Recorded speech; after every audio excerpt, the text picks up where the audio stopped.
Hey there, I'm Griff. I am joined on the sofa by Caroline. Hello. And today we're running you through 30 gameplay details for Doom Eternal. Now this is a long one, but you're going to want to keep watching until the end because there's loads of stuff in here you might not know about. Before that though, if you want to see more videos like this one, subscribe to the channel and ring that alert bell. Right, it's chainsaw time. Oh, here we go. Sucks. Number 1, there's a brand new system governing how you dismember enemies in Doom Eternal. Destructible demons is what developer id calls this system internally, and funnily enough, you will see a lot of internals. There are basically loads more stages of damage, so bones pop out and skin flaps about. You know, all that lovely stuff that would make you sound weird if you ever talked about it in a bank or airport. Number 2. You can put that new gore tech to good use on all the enemies. There are actually twice as many as the Doom 2016 reboot. We've got fresh takes on old classics, you might recognise this Arachnotron from Doom 2, and brand new enemies like Red Axeman and Skeleton on a hoverboard. Man, they really need to work on those names. Number 3, SnapMap is no more. The map editor introduced in Doom 2016 gave us cool moments like this, but id wants to shift its focus to content that people actually play. Crazy, but it just might work. Let's get into some of that content now then. Number 4. Cutting SnapMap free as a desktop for other types of DLC, and not the bad kind, like exclusive ringtones for your Nokia 3210, but the good kind, like more single-player campaign missions, and possibly exclusive wallpapers for your Nokia 3210. The Collector's Edition lists not one, but 2 single-player DLC releases as part of its Year 1 post-launch content. 5th, oh yeah, and by the way, the Collector's Edition also has a full-size Doomslayer helmet replica you can literally wear on your head. As one dude in the crowd at Bethesda's E3 2019 conference said. Number 6. The second thing you're getting in lieu of a map editor is the new Battlemode. Here, 2 player-controlled demons take on a third person playing as the Slayer. The Slayer has access to all his usual tools, while the demons can spawn other demons to control the battlefield.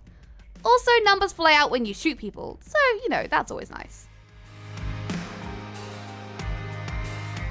7. Speaking of multiplayer modes, there's another new thing you can do in Doom Eternal, and that is invade people's campaign games as a demon. So far, we've seen 2 people invade a game at the same time, but that cap could raise before release. It's not unlike Dark Souls' invasion mechanic, to be honest. Maybe you can even cast Chameleon and turn into a pot. Number 8.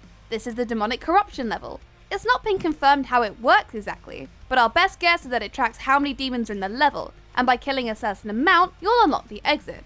If that's true, it'll make a good alternative to your usual job of fiddling around with keycards.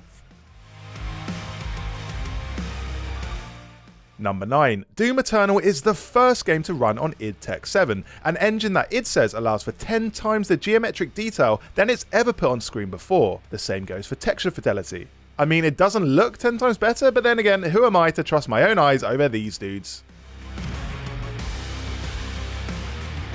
Number 10. You're a slightly chunkier boy in Doom Eternal. Here's how you looked in 2016, and here's how you look now. Check out the shoulder-mounted flamethrower and the electric turkey carving knife on your arm. We'll get to both of these a bit later. And also, you've got your forearms out, probably to keep yourself just that little bit cooler when you enter the fiery pits of hell. 11. Let's talk about your weapons. First up, we've got a Ballista that fires explosive bolts. This bow sure looks cross because it's a crossbow. Sorry, I do apologise. Number 12. It's the shotgun. The shotgun has a surprise function, and that is this grappling chain, which is known as the meat hook. You can use it to reel your way towards enemies and blast their faces clean off.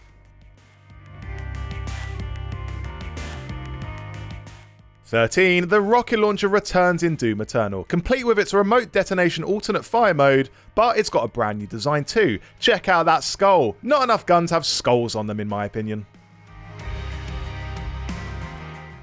14. Another returning weapon that's been redesigned is the plasma rifle. It still fires small blue orbs of plasma, but now it looks a lot closer to the original design of the weapon as seen in the very first Doom. 15. The heavy cannon is a semi-automatic rifle that's replacing the last game's heavy assault rifle. It basically fulfills the same role though, giving you single shot and burst fire modes, a scope, and even a pack of micro missiles to fire.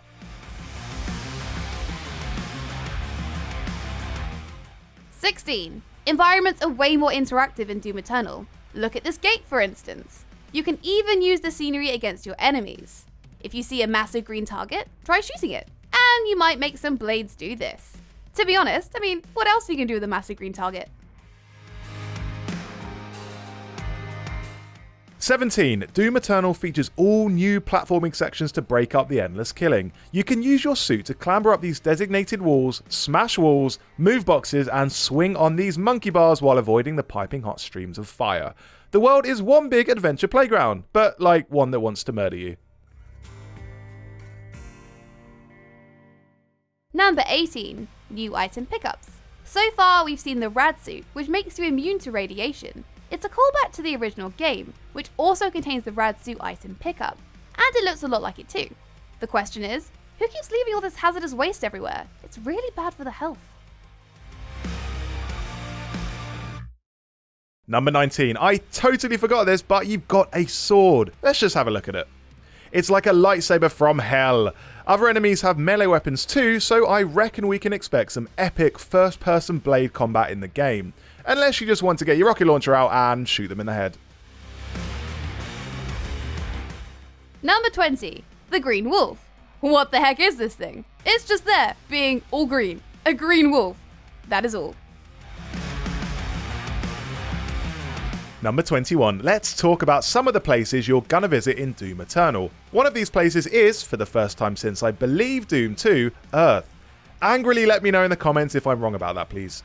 Maybe we'll go to Earth to find out more about the Green Wolf. 22. Not only do you go to Earth, but also Heaven and Hell too. Some of these settings look unlike any you've ever seen before. All I ask is a chance to rock up to the pearly gates and shoot an angel with a missile. That's all I ask. That's all I want. 23. Speaking of other dimensions, let's not forget the greatest dimension of all, space. This section sees you fight on an orbital base situated high above the Mars moon Phobos. Let's just shut up and have a look at the space.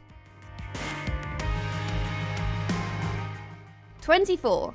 That orbital base is owned by the Union Aerospace Corporation, or UAC. It has said it's concentrating on fleshing out the entire Doom universe, including the backstory of this multi-planetary conglomerate. I don't know about you, but multi-planetary conglomerate lore is definitely why I play Doom. 25. Some of the enemies you fight in Doom Eternal are on a scale unlike any you've encountered before. Now that sounds a bit like marketing speak, but look at the size of this boy. I'm going to go out on a limb here and say you'll have to fight him at some point, maybe by literally going all out on his limbs. 26. Your shoulders are lethal weapons in Doom Eternal. Well, you left one anyway, and that's because it's got both a flamethrower and missile launcher on it. They wouldn't even exist without your shoulders. This makes shoulders very much the unsung heroes of the game.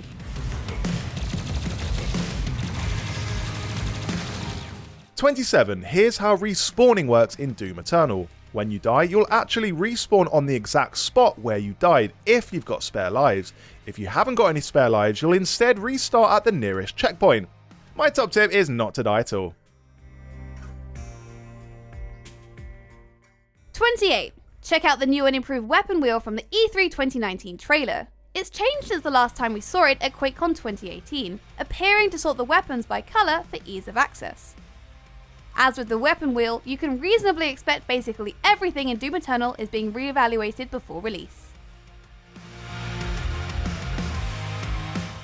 29, and finally that release date is November 22nd, 2019, lining it up to compete directly with Star Wars Jedi Fallen Order, Call of Duty Modern Warfare, and Ghost Recon Breakpoint. That's going to be a good month for people who like killing things. And 30. Let's end on a montage of all the new glory kills then, shall we? Shout out to my favourite kill, the arm bone in the face. So that's your lot. I'm sick of Doom now and I'm tired of my own voice. But if you're not tired of Doom or Griff's voice, subscribe to PCGamesN and we'll see you next time. Thanks for watching. Bye bye.